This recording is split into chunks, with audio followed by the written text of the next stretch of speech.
Hello and welcome into the Knicks-Verse. Didn't even have the pre-roll today. We just wanted to jump right in.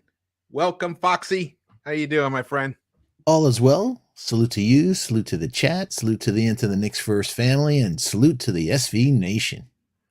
Absolutely, yes. Thank you guys for joining us in the chat. Today we're going to talk about we're going to preview the game against the Nets, which is the last game before the All-Star break, and it's the battle for New York, and it's the first time they've met all season. Pretty interesting. No, actually, is it? I can't even remember now. This season has become a blur to me. It's been punishing.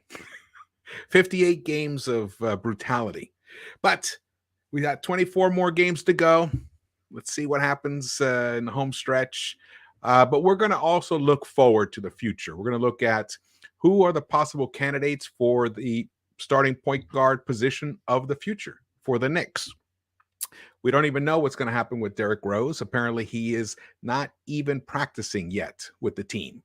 So he may not be ready for February 25th. Now, remember, that was a hopeful thinking that he'd be back by next Friday. It doesn't look like that's going to happen.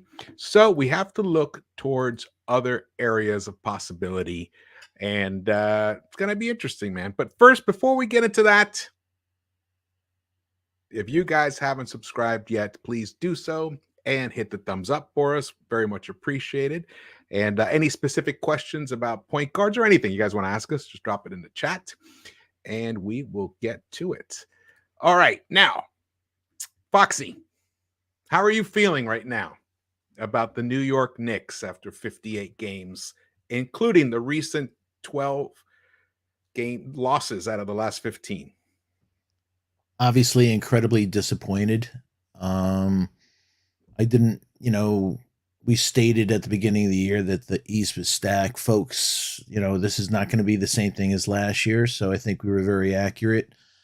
But the lack of effort, the lack of defense, and just Tibbs. Tibbs has been aggravating from whether Kemba, benching Kemba instead of just putting him to the second team, favoritism toward Randall, leaving RJ in a few games ago and he got injured in garbage time, playing Mitch 41 minutes the other day on a bum ankle. Just the list goes on. So, but I have been putting all my energy into the draft. I have to think about something positive rather than thinking about something negative. That's good. That's good. We need you. We need you to do that. Yeah, it's been a brutal 58 games. And it's good that you pointed out the RJ situation. I think it's possible that may have been the actual low point. I think everyone will look back at that moment. Let's say, for example, first of all, we've already missed a bunch of games now with him, and now we're going to miss today. Supposedly, Thibs said that he's on track to return by next Friday. So we're not going to get Derrick Rose back next Friday, February 25th, but he's saying we're probably going to see RJ. All right, let's hope that that's true. Obviously, I mean, I enjoy seeing RJ play. That's the thing about it. Of course, he's our guy, but I just enjoy seeing him play out there. And I want to see him get some time with his former, Blue Devil, Cam. We haven't seen them play. Have we even seen them play a minute together? I don't know. Like you said, everything's a blur. It just feels that Cam is never quality minutes. 8 minutes the other night. Are you kidding me? 8 minutes for Obi the other night. Are you kidding me? Yeah. I as you have probably seen, I launched into that recap of hey, I just took out the blowtorch. This dismal season, I look forward to your post-game analysis because it puts a smile on my face because I think you're echoing what the Knick fandom feels and the passion that you're showing. So kudos to you, my friend.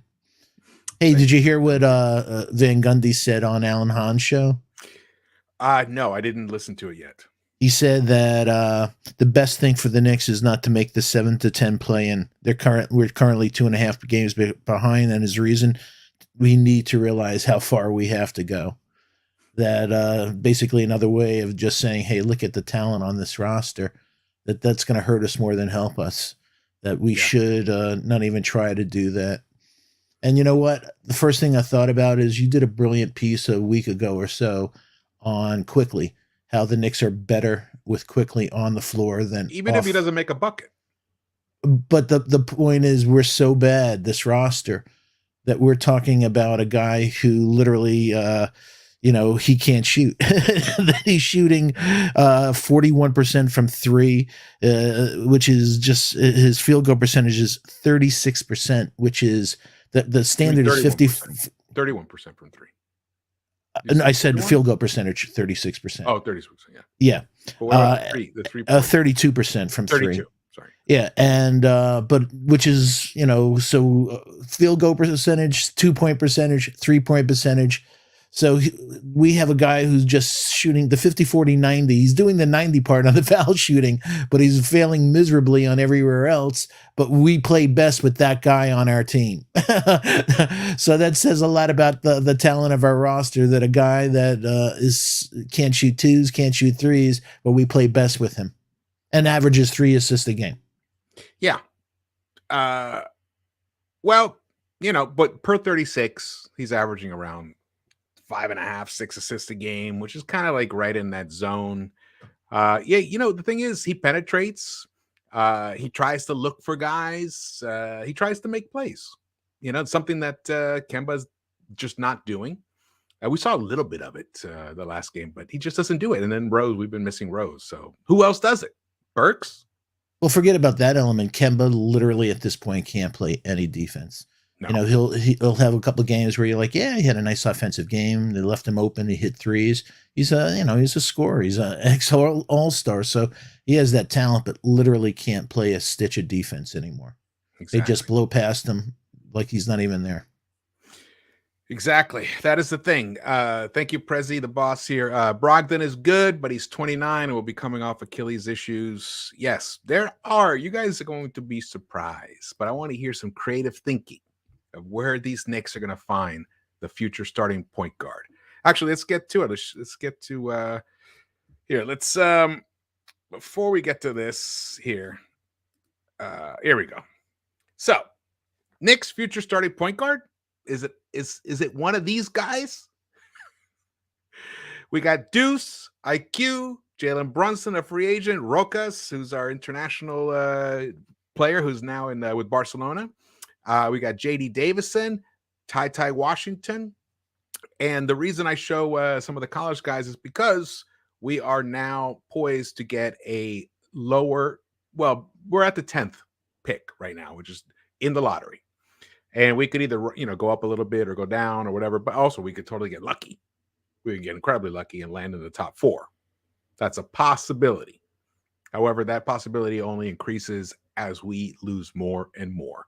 But if we got the top 4, we wouldn't be picking a point guard. True. That's the thing. That was the point of showing this. Where like last year was the year of the point guard from the draft.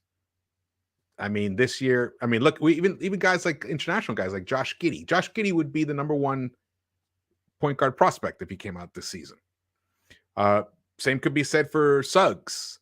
A lot of guys. This year we are really hurting from the draft, finding a point guard who can just slide right in. But we do have to look at what the options are. We're going to look at where we're at in the draft board. Let's check out. This is the from Tankathon. Right now, this is a draft lottery simulator. We got Knicks at 10th position there, with Portland right above us. Portland gets the New Orleans pick as well. God, Portland might have back-to-back lottery picks. Damn, nice for them. Can you see this? I can. Okay, good. All right, let's go to the next one here. Now, this is the free agents point guards that are going to be available potentially this summer.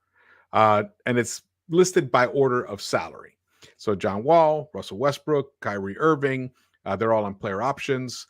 Ricky Rubio is an unrestricted. DeLon Wright from Atlanta, unrestricted. Tyus Jones, Patty Mills, Dennis Schroeder, Avery Bradley, Colin Sexton, that name has resurfaced. Corey Joseph and Facundo Campazzo, but he's going to be restricted. Bene. Yeah. And then the list gets pretty scary as the further you go down. Trey Burke, Frank Johnson, our own Ryan Aracondo, I think as they say, Rajon, who's probably going to end up retiring, Aaron Holiday, Austin Rivers, Elfrid Payton, Raul Neto, Gary Payton II, who actually is an interesting name. I want to talk about him, actually. Frank DSJ. We see a lot of ex-Knicks on here. Literally, we've seen 4 already. And then we get to Jalen Brunson. Below that is Austin Reeves and Brandon Goodwin. So, it looks like, let's go back to this slide here. It looks like from the draft, since you've been doing some preliminary draft research. Lots of preliminary. Lots of it. Good. Are there any guys that you see that have any kind of realistic potential as a starting point guard in New York, in the NBA? No.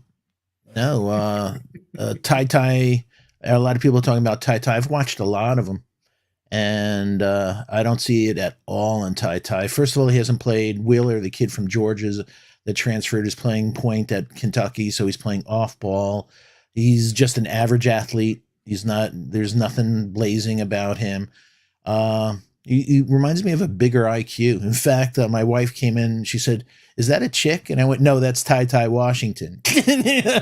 She thought it was a chick on the screen. So it was like, nah. And I watched last night Kennedy Chandler, Tennessee. He's tiny, literally tiny. He's 5'11". JD Davison is DSJ all over again, uber athletic, but doesn't know what the hell he's doing on the court from a point guard perspective. John Matero, who's playing for overtime. What do you think about him? Him, I don't know much about. I'm not a guy for 165-pound, 170-pound point guards in this league. He's talented. It's hard to assess his talent because he's from the Dominican Republic. It's hard to assess who he's playing against. He's talented, but again, there's just absolutely nobody on the point guard position. So we have to look elsewhere because it's not right now. Both Rokas and Deuce are at such another level than any point guard that we can get in this draft, that it makes no sense for us to even have a point guard on our board this year. Okay. That's interesting because that's kind of along the lines of what I'm feeling. Other than if we just grab a outstanding combo and just, do we really need a actual bona fide old school point guard, or could we get away? Let's say we got lucky and we got one of the top 4 picks and Jaden Ivey fell to us.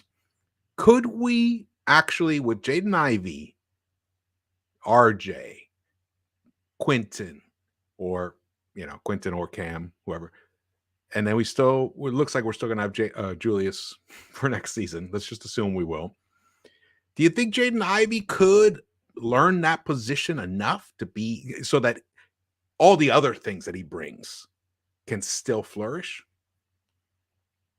I think he, versus others, he has generational athletic talent. This is like a 6'4" supersized Ja Morant. Yeah, that's exactly the comp that I have in my head. That especially in the NBA game, the spacing in the NBA, he is one of the his hops, his speed, his first step are just literally generational, that either you're going to foul him or he's going to have 3 dunks on ESPN every night.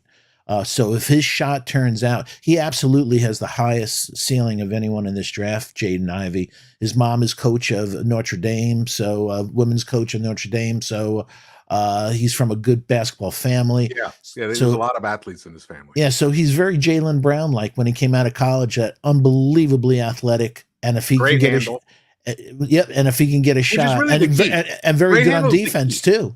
Yeah, although Johnny Davis destroyed him a few weeks ago, literally destroyed him. Johnny Davis is hurting a lot of people right now. Yeah, 30 last night. I know. He was my other question. He was my other Beautiful we ball convert? skills, but getting back to what you were saying, Jaden is so fast. It's very Westbrook like that. He creates spacing, so he creates people have to do crazy things to try to control him, and in that he can pass to somebody who's left all alone.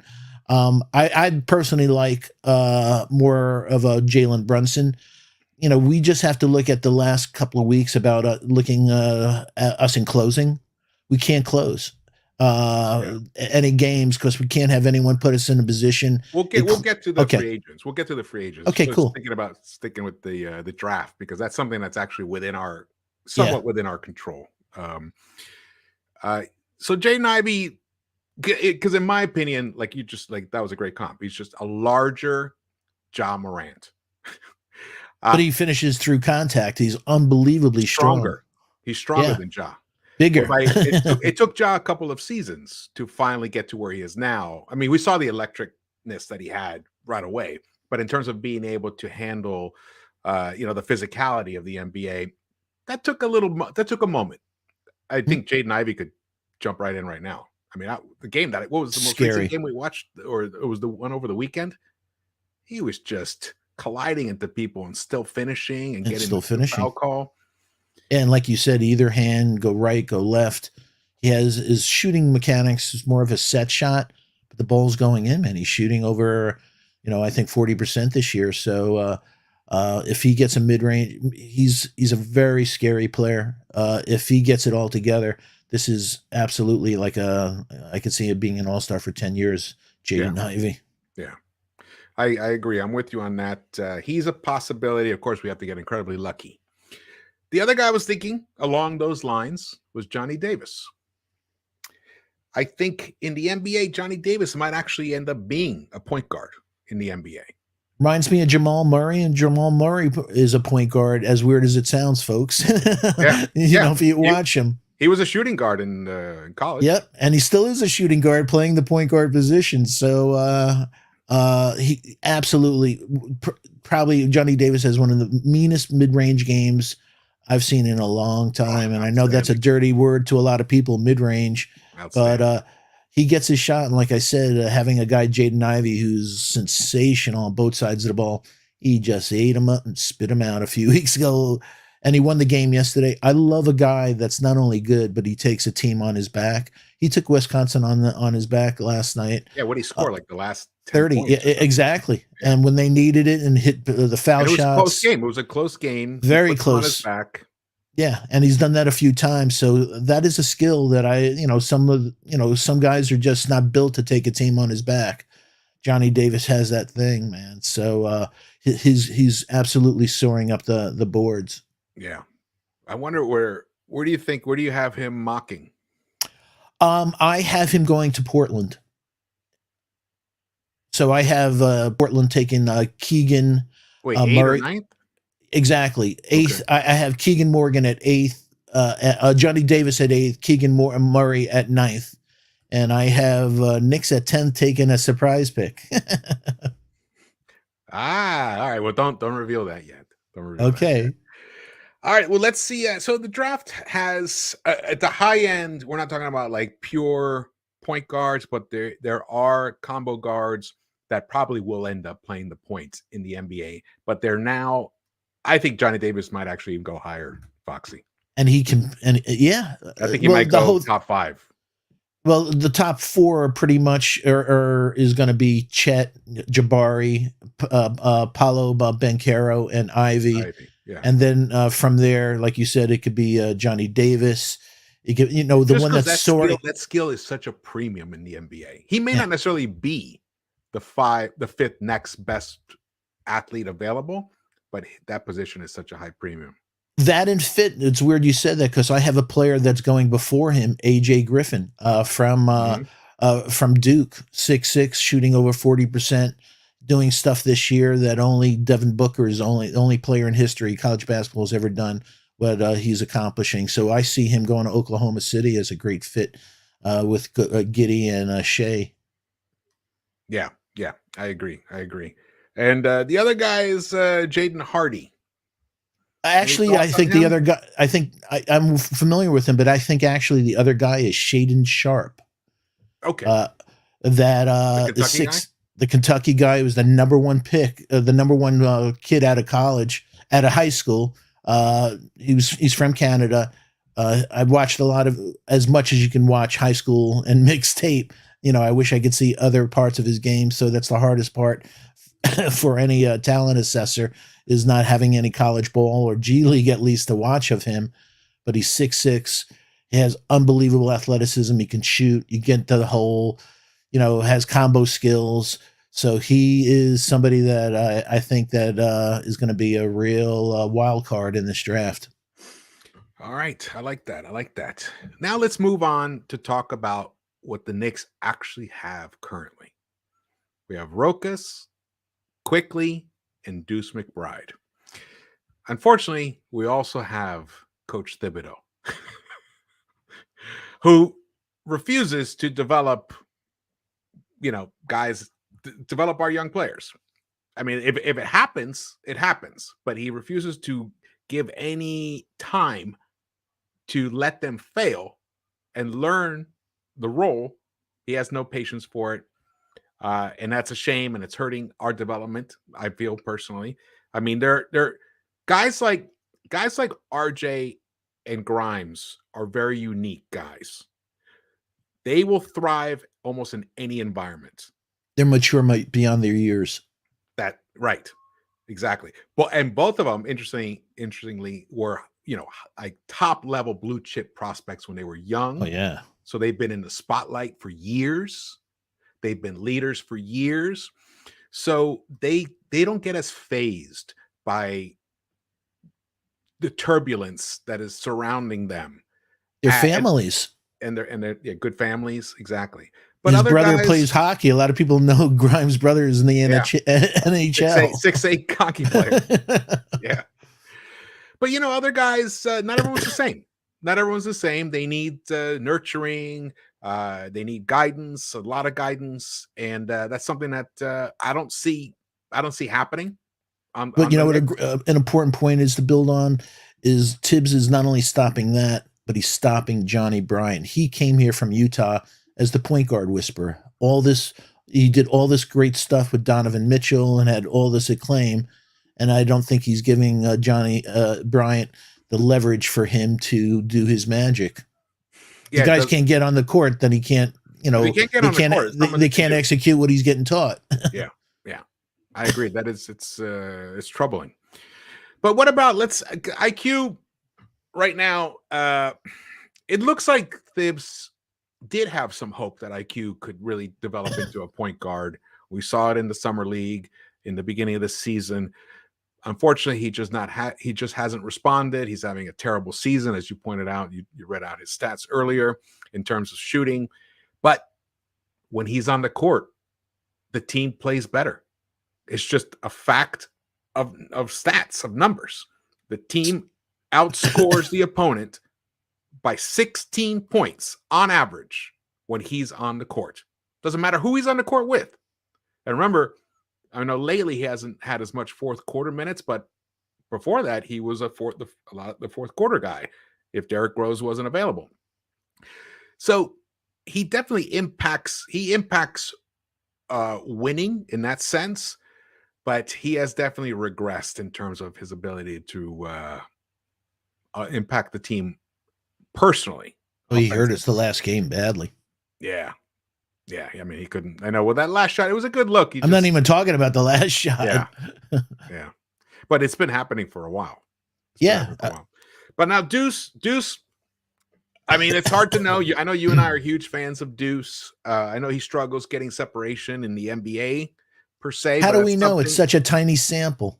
Exactly. I was just literally just going to say that. So it just, we have seen him struggle to get separation in the NBA, but it's such a small sample size. That's exactly what I've been talking about. He needs time. Like, why he did not play in that last game makes zero sense to me.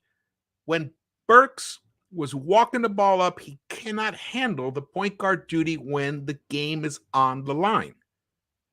He shouldn't. That and Man and Giddey were lighting us up too. A rookie backcourt is lighting us up. So play a rookie against the rookie. Yeah, that was bullshit. Honestly.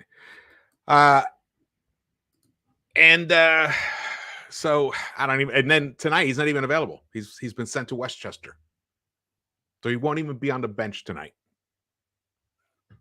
That is crazy, and especially with Quickly's troubles that he's having, it's Yeah. like, maybe he needs a day off or two, do some burn, and I think I can't. I mean, I think this.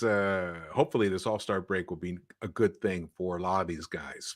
Get some yeah, time away, get back with their families. IQ, get his head together. I look. IQ has been a shooter, a top level shooter his entire life.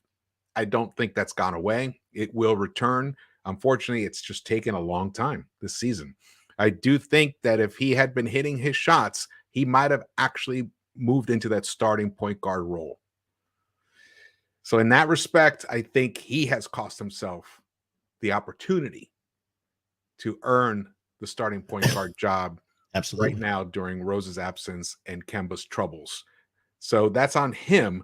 Now, but in my opinion, my personal opinion, the environment, the turbulent environment, the drama that's going on with the Knicks has impacted Quickly. That's my personal feeling on it. I don't know specifically. I just got an instinct about that. I could just kind of watch him. I watched the way his demeanor has changed. He's not the bright shining light that he was before. His bulb has dimmed a bit, and you can also see it with Obi. It's confidence. Yeah, their confidence is totally rattled, and that's a key. That's key for young, You know, especially young players. when I watched the game the other night with Giddy, you could just see that he has a talent from the Lord, that he just sees the court in a way that other people don't. And IQ is a good shooter, and like you said, he'll get back his. He was a streaky shooter in college, and unfortunately, that's transferred over to the pros. I thought he was going to be a little more consistent. He doesn't see the floor though. You could see the way a Giddy, some things you could learn, but some things that come from God. I saw so many plays in the last several weeks, whether it's Cam or that he, some of it I don't even think is selfish. I literally don't think in the chaos of him playing point guard, he doesn't see guys open. Yeah. So sometimes he does look him off, and other times he doesn't see him at all. Mm-hmm. And also some of his lobs and stuff are inaccurate. And then Yeah. and it is a But he process. does also make some great plays too.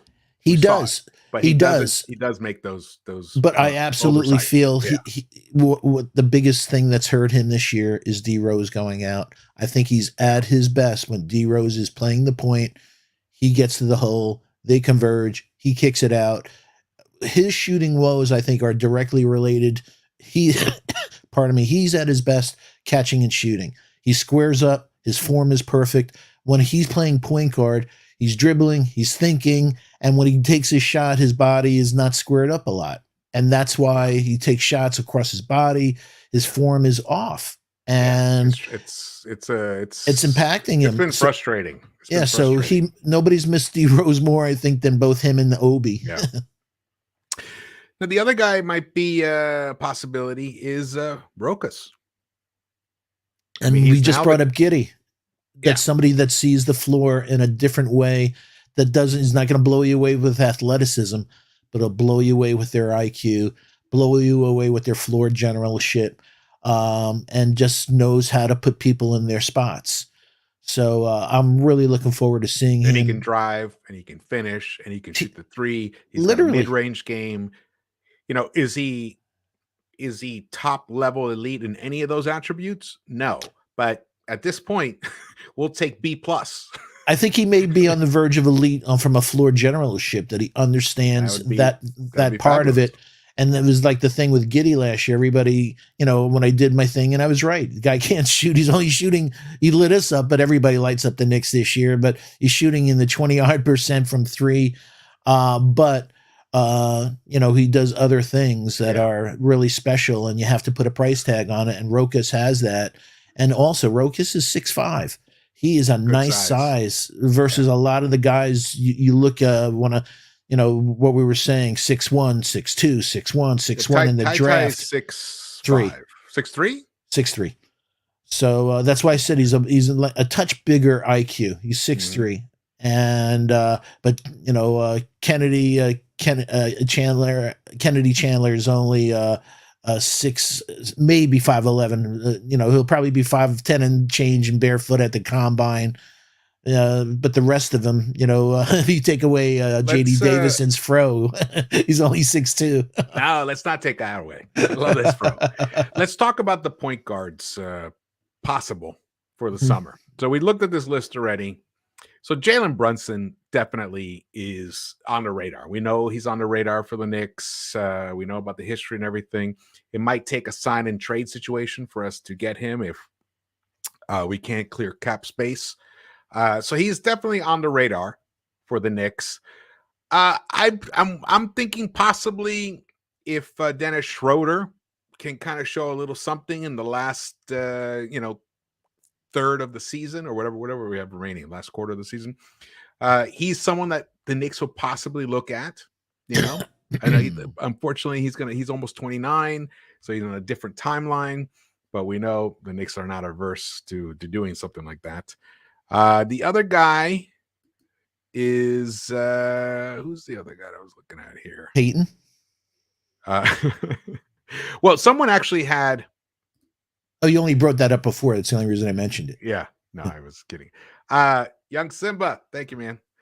Just for the record, I trust Foxy's assessment, but Jalen Brunson and Devontae Graham fell in the draft because they were small, and Scout said Giddey was unathletic and robotic. Yeah, but Van Vliet wasn't drafted either. Yeah. And Kyle Lowry was a late pick. And, DeJounte Murray was, I think, a 29th pick. So, I know, but I looked deep into the draft. Mm-hmm. Or in the mocks. I didn't see anybody who was even in that realm that might be possible. Like a steal in the second round or whatever. I think we got our steals in the second round. I think it's Rokas and Deuce. They might be possible. Yeah. They might be possible. So you guys can see there really aren't that many possibilities. The other guy is Malcolm Brogdon, but he's also older, coming off an injury. Just not sure which came off an injury, which came off an injury, which came off an injury. Yeah, he's injury prone. But what about this guy? Right here, Cleveland, Colin Sexton. My favorite player. No, I'm kidding. Sexton with a chip in his shoulder would work too with RJ and Cam. I mean, there is something to be said for the chip on the shoulder. The guy's dynamic. I mean, he's young. He scored averaged over 20 points in a season. Yeah, he's a top 20 scorer, man, year after year. For the next 10 years, he'll be a top 20 scorer. Yeah. I personally would not want him to be the starting point guard of the Knicks, but I see the logic in it. I see that maybe it's someone that we try out, maybe for a season or two, get him on a decent contract. I see the possibilities there. I think he's he's a restricted free agent, so we'd have to do again a sign and trade. So those are the look. That shows how few options there really are. That's why they pay guys to 40 years old, like CP and Conley and Kyle Lowry. It is such there's no meaning. There's hardly anybody that has talent. And with one and done in college, nobody's getting the education at point guard. So when you find one, you hold on for dear life. That's why Halliburton shocked the hell out of everybody. Yeah. And even with all those skills, they're getting killed. Exactly. Hey, let's take a moment. Let's take a moment to shout out to the chat. Foxy, anyone you want to salute? Illmatic's a good friend of mine for a long time. Hope all is well with you and the family. You've already talked about Prezi the boss. Hope all is well. Still Dre, yo, Viva la Raza, UBG, Janine, my friend Janine, really great eye for basketball. Week after week, she says stuff that comes true, man. A few weeks ago, she was like, hold on, everybody. Wait till the Knicks play really good teams, and she was so right. So, hi, Janine. Hope you had a great day. Awesome, yeah. And salute Alan Alford, Keith Turner, President Boss, shouted you out before. Citizen X, X-Man of Citizen the X. SV Nation, my boy. Still Dre. Good to see you here, brother. Geraldine MacGyver. Oh, Geraldine. Salute, Geraldine. The Bunker TV. President of the Tom Tibbs fan club. Yes, yes. Robert De Niro. Thibs drafted McBride and he not getting burned. I know. That's bad on Thibs. Hey, before we jump in, because the game's going to start in about 10 minutes or so. Yeah. Yeah. Well, it's at MSG, so I think it'll start a little bit later. We'll hope. We'll jump into it. Just any last thoughts on Coach Thibs right now? Can't stand him. Every game, my disdain for him grows more and more. Just meaning, Mitch is playing for a contract. He's playing his heart out. He plays him 41 minutes on a bum ankle, and that's after what he did to RJ, and that's after he has this terrible history at Minnesota and Chicago of running players into the ground. Somebody better step in before he went from a bad coach to a dangerous coach, and I can't take it anymore from this guy. Yeah, I think the stress of losing, I think, has gotten to him. Yeah, made that big blunder, thinking there was timeouts and stuff. I actually missed was like, what are you, Joe Judge? I was like doing something, walking around. I came back and I was like, and I heard something about the challenge. I was like, no, they just challenged before. So exactly. I did the same thing. Like, come on. I didn't even think that much about it. I was like, there's no way they're making that mistake. Yeah, that's a no-brainer. But yeah, obviously we had more brain. Hey, my friend Illmatic said the game's on ESPN tonight. It's not on MSG. Oh, okay. All right. So we'll get going. They start on time. Yeah. If you missed earlier, we talked about this exact thing, Jaden Ivey. We think, yes, he can run the point. We think he actually will be a starting point guard in the NBA. I didn't say that. I said that he has some skill. I think that he can do it, but I think he's more of a shooting guard, without question. Yeah. But he has so much Westbrook in him that he's a guy that is not a point guard, but I'll have 10 assists every game because everybody he does what he wants on the court. Yeah, I personally think in the modern NBA he can definitely be a point guard. We called him a larger jaw. So that was from the explosiveness. Yeah, the explosiveness. In terms of court vision and stuff and whatnot, maybe not at that level, but the potential is there. So the answer is, in my opinion, yes. Also, I mean, athleticism and just talent always override everything else in the NBA, especially. About getting to your spot and preventing others from getting to their spot, and that's what speed does. Exactly. All right. The other thing is right here. Okay. The Brooklyn Nets starting five: Patty Mills, Seth Curry, Bruce Brown, James Johnson, and Andre Drummond. Interesting. No Kyrie, of course. He lit up the Kings the other night. No Ben Simmons. Let's get to the pregame parts here. So the Knicks and Nets are in total disarray. Between them, they have not even won 3 games in the past 20 games that they've played.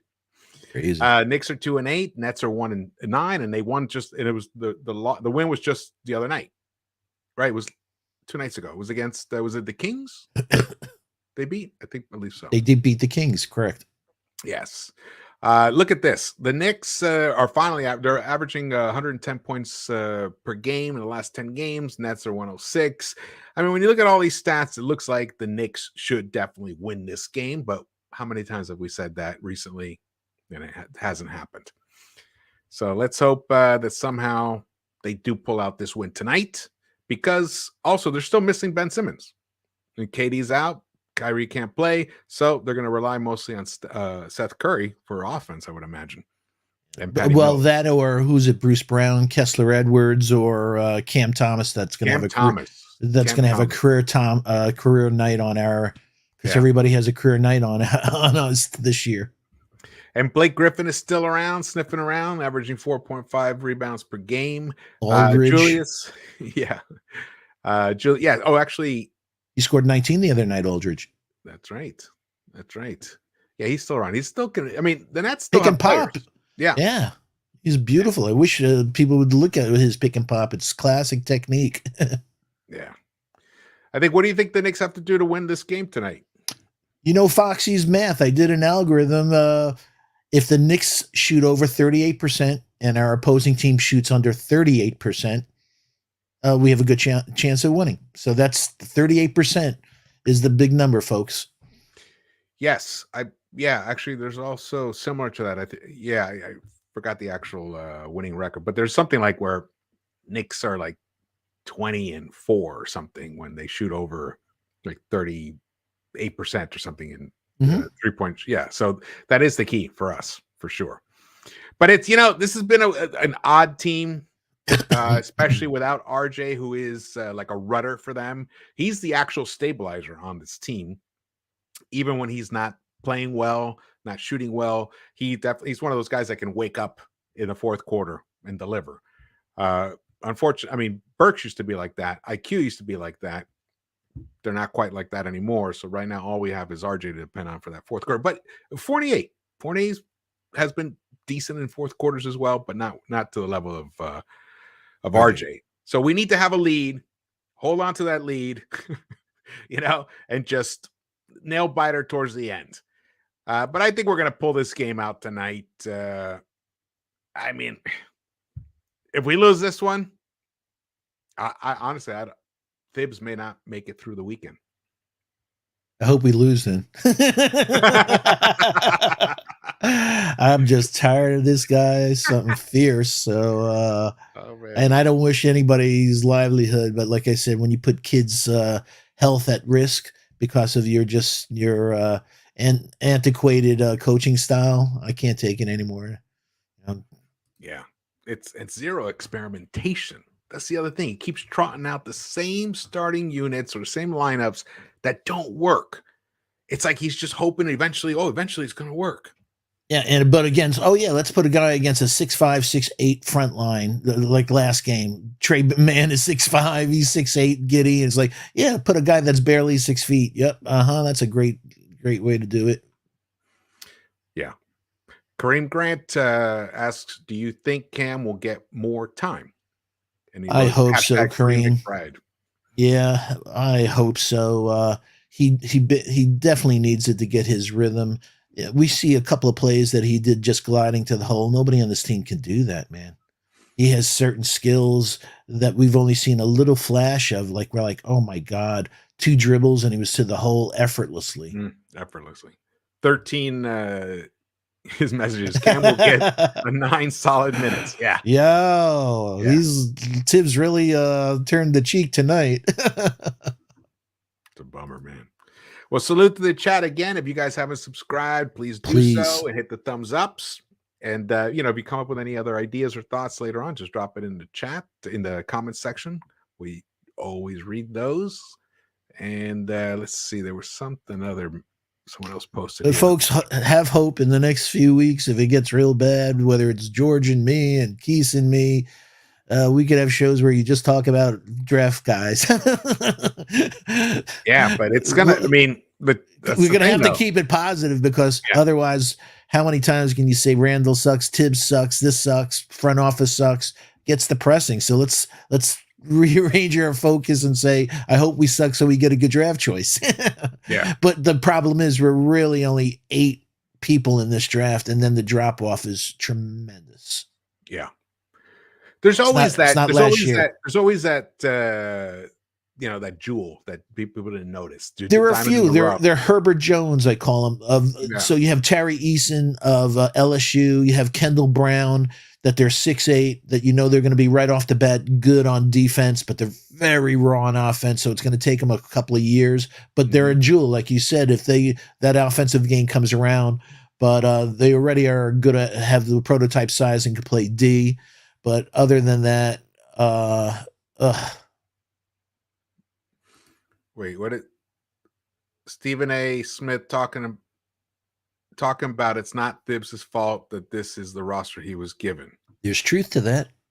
I wonder how much. That whole dynamic. Thibs has a say. And they do listen to him sometimes, but then sometimes they don't. which is a It depends good on, struggle. he didn't want Fournier. He wanted DeRozan. They went with Fournier. He didn't want Cam. They wanted Cam. There's so many things, obviously, he didn't want to play Obi, and they picked him number 8. Yeah. Yeah, I wonder.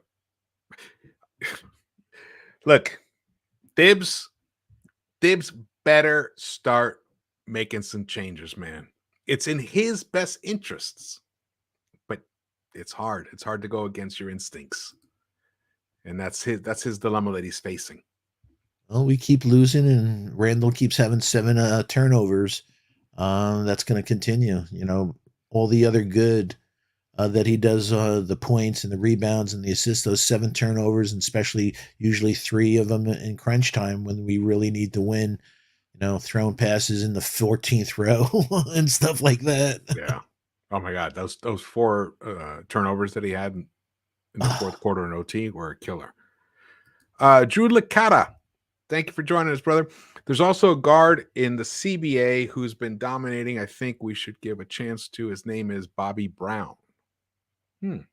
Oh, that's your prerogative. Yuck, yuck, yuck, yuck, yuck. I haven't get it. My prerogative, Bobby Brown. Oh God, I'm old. Well, I thought when he said that, the one that I'm looking for is the Rising Stars, because we'll see probably the number 1 draft choice of next year. Some people are talking about generational point guard Scoot Henderson. So Scoot's playing for Ignite, and but he's too young to be in the draft this year, so he'll be the draft next year. How old is he? He's 17. Oh, that's why in the Rising, yeah. So him and a kid, Victor Wembanyama out of France, who's like a bigger, better Chet Holmgren. So I'm already looking at 23's draft. He's exciting. Wait till you see Scoot Henderson. So that's everyone's going to salivate. Like, that's the point guard the Knicks want, but he's 2023. So do we have to suck next year too? Well, we're on target. Drew Licata says he's a point guard, and he's been averaging like 25 points per game, and he's 25 years old, so relatively young. Not in the 25. NBA. Yeah. 25, you're at your. Hey, but sometimes you no doubt. Christian Wood, Fred VanVleet. Yeah, he came out of that. So okay, that's interesting. It's interesting. Cool. All right. Well, the game's going to start soon. Thank you guys for joining us so much. Again, my name is George, and Stephen Fox of Sports Talk with the Fox. If you haven't followed him, please follow him. He's always on Sports Vibes TV as well. Sundays at 8. Where's the place to be? Sports Vibe TV. Check us Sunday at 8, folks. Absolutely. Great live show if you guys haven't checked it out yet. And thumbs ups. Very much appreciate that.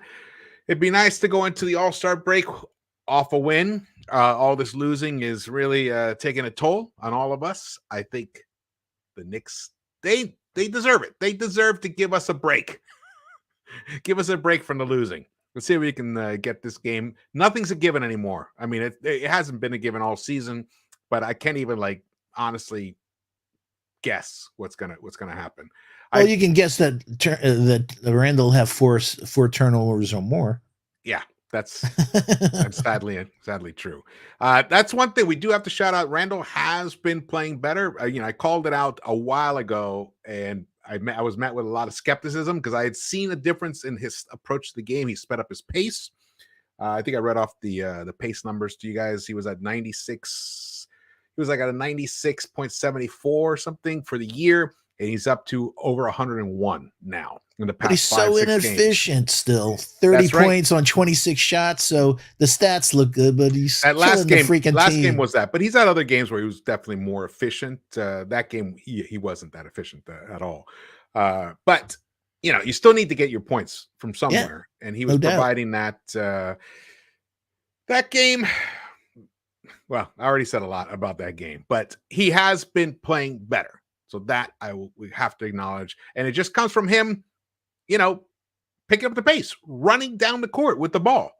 It's amazing what that does. It makes the defense, puts them on their back heels, and you are dictating what is going to happen as opposed to waiting to see what they're going to give. Yeah, but we're always like, oh no, here comes a turnover. I think he's out of control. So it's like either it's a good pass or Hey, he oh had no. 7 turnovers last I game. know, man, but a lot of them, the Knicks family were seeing 30 seconds before they happen. Like, oh no, he's at it. He's going too quick, too fast. Man. All right, guys. Well, that was it. Thank you guys for joining us. Really appreciate it. This is the last pregame show before the All-Star break. We'll be back next Friday, but I'll be putting out videos. I'm going to be looking at different areas where the Knicks have opportunities to improve, and hopefully they'll do some of them. Let's hope. Hail Mary, full of grace. Yes, and we will see you around